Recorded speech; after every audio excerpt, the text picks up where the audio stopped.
Assalamualaikum warahmatullahi wabarakatuh.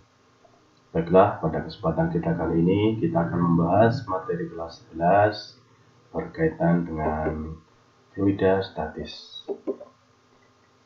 Sebenarnya apa itu fluida statis itu? Fluida statis yaitu zat alir yang diam. Oleh karenanya nanti materi yang kita pelajari dalam fluida statis itu, yang pertama nanti kita bahas tekanan hidrostatis, hukum utama hidrostatika, kemudian hukum Pascal, hukum Archimedes, dan yang terakhir adalah tegangan permukaan, serta tidak lupa kapilaritas. Baiklah, mari kita bahas satu persatu. Yang pertama kita bahas adalah tekanan hidrostatis. Sebelum masuk ke sana tentang tekanan hidrostatis, terlebih dahulu kita pahami bahwa tekanan yaitu gaya persatuan luas permukaan. Jadi kalau ada sebuah permukaan ditekan dengan gaya F, luas permukaannya adalah A, maka nanti tekanan yang diberikan besarnya adalah P sama dengan F per A. Gitu ya. P adalah tekanan, F adalah gaya, A adalah luas permukaan. Ya. Nah, maka bagaimana kita aplikasikan ke dalam tekanan hidrostatis? Tekanan hidrostatis adalah tekanan yang disebabkan oleh fluida tak bergerak. Nah, seperti ini ya. Jadi kalau ada fluida seperti ini, misalkan ada di A, titik A, titik B, titik C, maka seperti apa tekanannya? Tekanan yang diberikan itu adalah P sama dengan rho kali G kali H. Rho adalah massa jenis fluida, G adalah percepatan gravitasi bumi, H adalah kedalaman dari permukaan. Ya. Misalkan A, B, C ini akan memiliki tekanan yang berbeda-beda. Semakin dalam berarti maka tekanannya semakin besar. Nah, inilah namanya tekanan hidrostatis.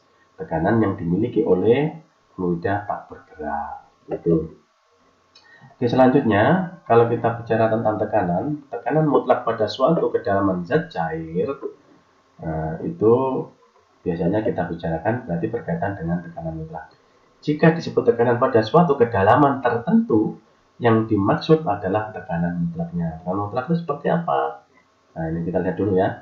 Oke, ini adalah PO, P itu tekanan di luar, berarti udara, itu kemudian suatu titik P, maka nanti tekanan mutlaknya adalah P sama dengan PO atau P0 ditambah rho kali G kali H. Ini tekanan hidrostatis ya. Berarti P totalnya adalah P0 atau tekanan udara luar ditambah tekanan yang ada di dalam zat cair. Ini adalah tekanan pada suatu kedalaman tertentu. Ya, biasa disebut dengan tekanan mutlak. Seperti itu. Oke. Untuk selanjutnya kita bicarakan hukum utama hidrostatika.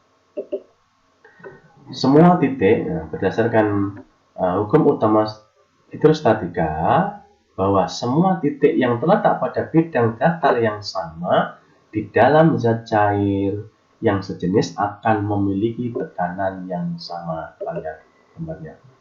Ini ada sebuah wadah yang berbentuk berbeda-beda, kita isi dengan zat cair yang sama, maka pada titik 1, titik 2, titik 3, titik 4 yang punya posisi yang datar yang sama, kita garis lurus seperti ini, tuh, maka nanti akan berlaku tekanan di 1, di titik 1, tekanan di titik 2, tekanan di titik 3, dan tekanan di titik 4, ini akan memiliki nilai yang sama besarnya. Inilah namanya hukum utama hidrostatika. Contoh lain, seperti ini bentuknya misalkan. Nah, ini ada wadah bentuknya seperti ini, titik datar yang sama, maka nanti tekanannya PA sama dengan PB sama dengan PC. Tekanan di A, tekanan di B, dengan di C itu biasanya akan sama. Oke, untuk selanjutnya, ini kita aplikasikan ke dalam bejana berhubungan seperti ini. Nah, bejana berhubungan ini ada sebuah bejana berbentuk U, kita isi dengan fluida yang berbeda. Ya, maka biasanya ini soal-soal bentuknya seperti ini. Maka nanti jika pada bejana diisi dengan fluida yang berbeda, pada saat terjadi kesetimbangan, maka ketinggian permukaan fluida pada bejana menjadi berbeda. Kita lihat. Ini titik B, ini titik A, kita titik A. Oh, titik A di sini ya. Ini adalah ujung satu, ini ujung yang lain. Ternyata apa? Tinggi permukaannya berbeda karena diisi dengan fluida yang berbeda. Nah, kita coba sekarang kita aplikasikan ke contoh soal ya. Nah, kita punya soal pipa U diisi dengan air raksa dan cairan minyak seperti gambar. Kita lihat gambar ya. Jika ketinggian minyak adalah H2, ini minyak adalah yang warna kuning, kemudian yang merah adalah raksa ya. Adalah 27, jika ketinggian minyak H2 adalah 27,2 cm, massa jenis minyak 0,8 dan massa jenis Hg atau raksa adalah 13,6 gram per cm kubik. Tentukan ketinggian air raksa H1 di sini. Jadi yang warna merah kita anggap air raksa, yang warna kuning adalah minyak. Maka kita disuruh menentukan berapa tingginya H1. Seperti itu ya. Oke. Maka untuk menjawab soal ini, kita gunakan persamaan hukum utama hidrostatika. Tekanan titik-titik pada cairan yang berbeda pada garis horizontal yang sama adalah besarnya sama. Kita garis mulai perbatasan di sini, bergaris mendatar, maka nanti tekanan di daerah sini, di daerah H1, kemudian di tekanan sebelah kanan, sebelah kiri dan kanan, ini dengan garis horizontal yang sama, maka tekanannya akan sama. Ya, kita lihat, maka PHG di sini, P minyak di sini, itu besarnya sama. P berarti adalah tekanan hidrostatis, rho GH. Kita anggap ini adalah rho Hg, berarti miliknya air raksa. G adalah percepatan gravitasi bumi, H1 adalah ketinggian dari air raksa. Rho minyak kali G kali H2, gitu ya. Karena yang ditanyakan H1, maka P boleh dicoret untuk G-nya karena besarnya sama. Gitu. Maka kita masukkan nilainya rho Hg, massa jenis air raksa 13,6, massa jenis minyak 0,8, H2 adalah 27,2, maka H1 ketemu 1,6 cm. Oke, berikutnya langsung menuju ke hukum Pascal ya. Hukum Pascal itu seperti apa? Hukum Pascal berbunyi, tekanan yang diberikan pada zat cair dalam ruang tertutup diteruskan sama besar ke segala arah. Gitu ya. Oke, kita lihat sekarang. Nah, jadi nanti misalkan F1, ini kita punya punya bejana berbentuk U, ujung yang satu dan ujung lain punya besar yang berbeda. Maka saat nanti salah satu diberi tekanan, maka nanti apa tekanannya akan diberikan pada zat cair ke segala arah sama besar.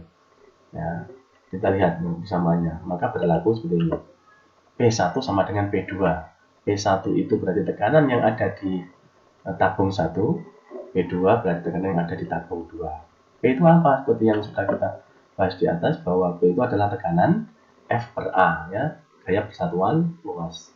Berarti P1 berarti yang ada di tabung 1, P2 berarti tekanan yang ada di tabung 2, P itu adalah F per A, maka kita ganti F1 per A1, F2 per A2. Maka F adalah gaya, A adalah luas penampang, jadi besarnya ini luas penampang ya.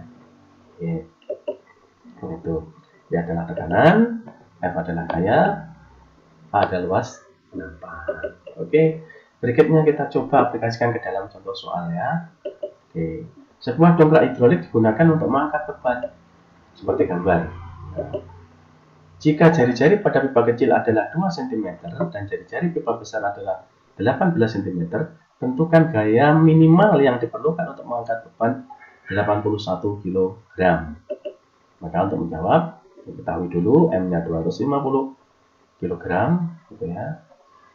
R1 adalah 2 cm, kemudian R2 adalah 18 cm, maka oke, ini M-nya mohon maaf adalah 81 ya, 81 kg.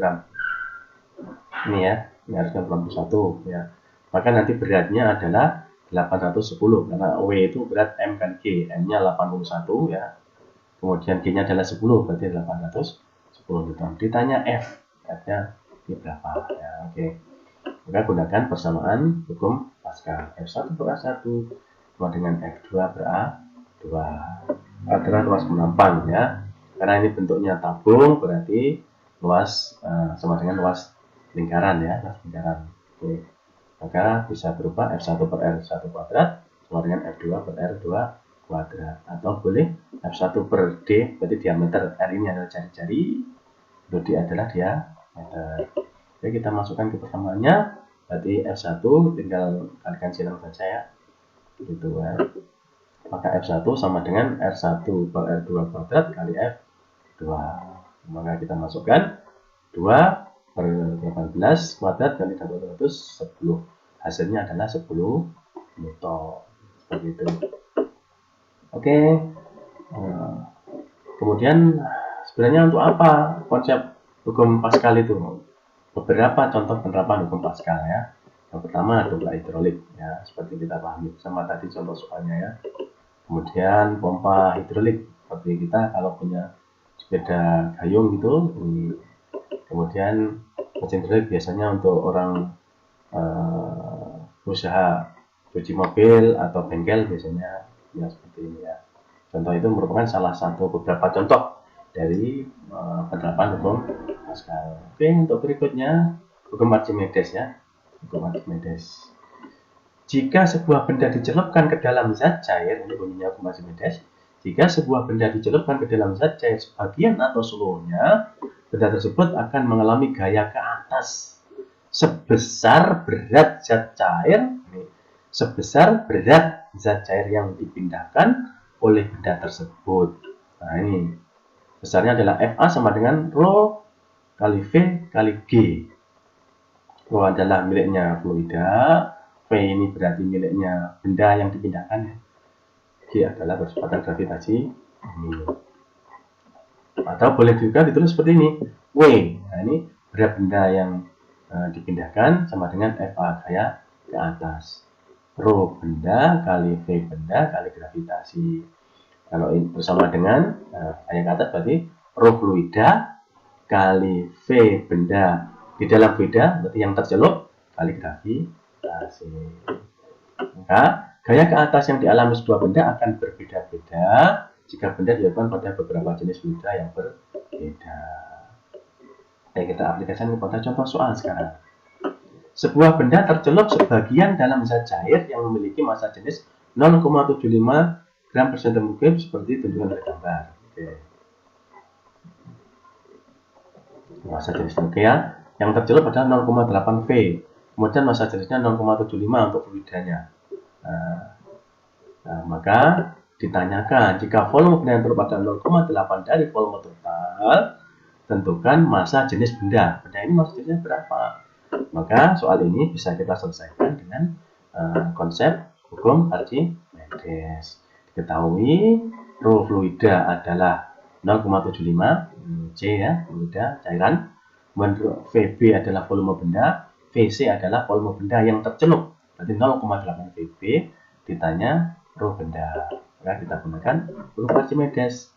Berat benda yang dipindahkan sama dengan gaya ke atas, berarti massa benda kali gravitasi kan ini W M kali G untuk berat benda itu. Maka ini kita ganti untuk gaya ke atas Rho VG gitu kan. Oke, maka ini bisa kita ganti Rho B kali VB. M itu kan ingat bahwa massa jenis itu adalah M per V. Maka nanti kalau mencari M nya berarti Rho kali V kan ya, G nya boleh kita coret ya, dia dicoret. Maka Rho B kali VB sama dengan Rho C kali VC. Kita masukkan sekarang. Rho C nya ada 0,75, kemudian VC nya 0,8 VB. VB nya kita coret ya, kita coret. Itu maka biar nanti Rho B sama dengan 0,6 gram per cm3. Oke. Untuk selanjutnya berkaitan dengan gaya Archimedes, maka kita nanti mengenal istilah mengapung, tenggelam, dan melayang. Syarat mengapung seperti itu. Rho B harus lebih kecil dari Rho F. B ini milik benda, F ini fluida. Kalau tenggelam berarti Rho B massa jenis benda lebih besar dari massa jenis fluida. Kemudian syarat melayang, maka massa jenis benda sama dengan massa jenis fluida. Nah, karena ini berkaitan dengan Berat ya. Oke. Kemudian selanjutnya, bagaimana penerapan hukum Archimedes untuk apa saja? Ada beberapa contoh penerapan hukum Archimedes. Yaitu yang pertama, yaitu penerapannya adalah kapal selam ya. Nah, ini kapal yang bisa masuk ke dalam zat cair ya, ke dalam air. Itu merupakan salah satu contoh dari penerapan hukum Archimedes. Kemudian berikutnya adalah balon udara, itu juga salah satu contoh dari penerapan hukum Archimedes. Kemudian kapal laut atau perahu, itu semua juga termasuk beberapa contoh dari penerapan hukum Archimedes. Untuk selanjutnya yaitu tegangan permukaan. Apa itu tegangan permukaan? Yaitu kecenderungan permukaan zat cair menekan sehingga permukaannya seperti ditutupi oleh suatu lapisan elastis. Hal ini terjadi karena disebabkan oleh adanya gaya kohesi. Gaya kohesi itu apa?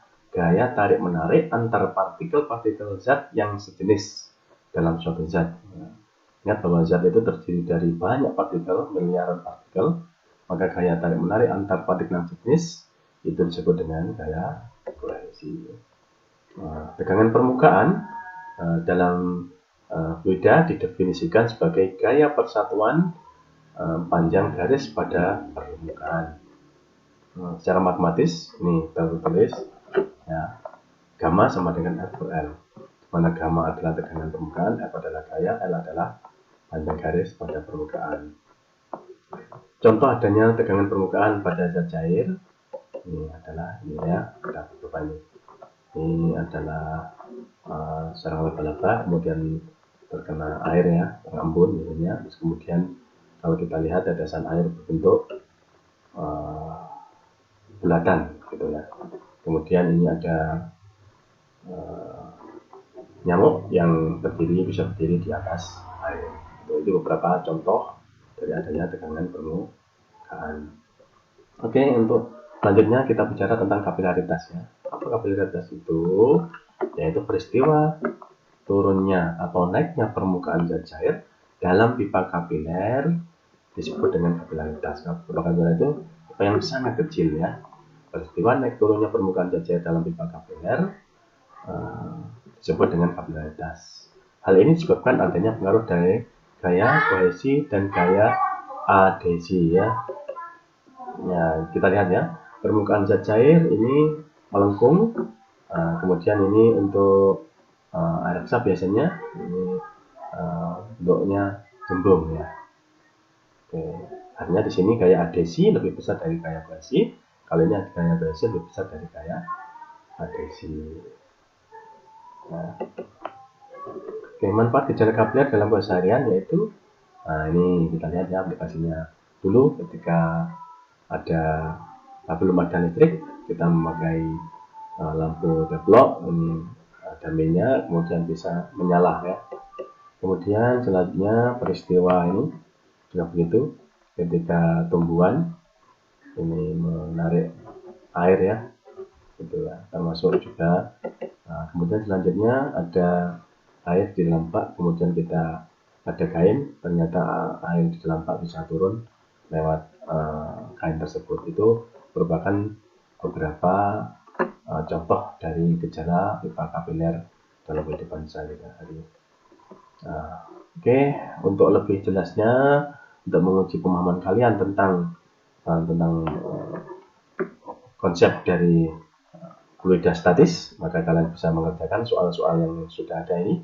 Ada 3 soal tentang, ini adalah hukum Pascal, ini adalah berkaitan dengan hukum utama hidrostatika, kemudian ini adalah hukum Archimedes. Silakan dikerjakan, mudah-mudahan dengan semangat kalian akan menambah pemahaman kalian.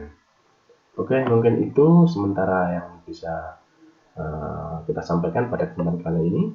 Terima kasih. Jangan lupa bahwa sebaik-baik manusia adalah yang bermanfaat untuk manusia yang lainnya. Selamat bertemu untuk video-video selanjutnya. Saya akhiri. Wassalamualaikum warahmatullahi wabarakatuh.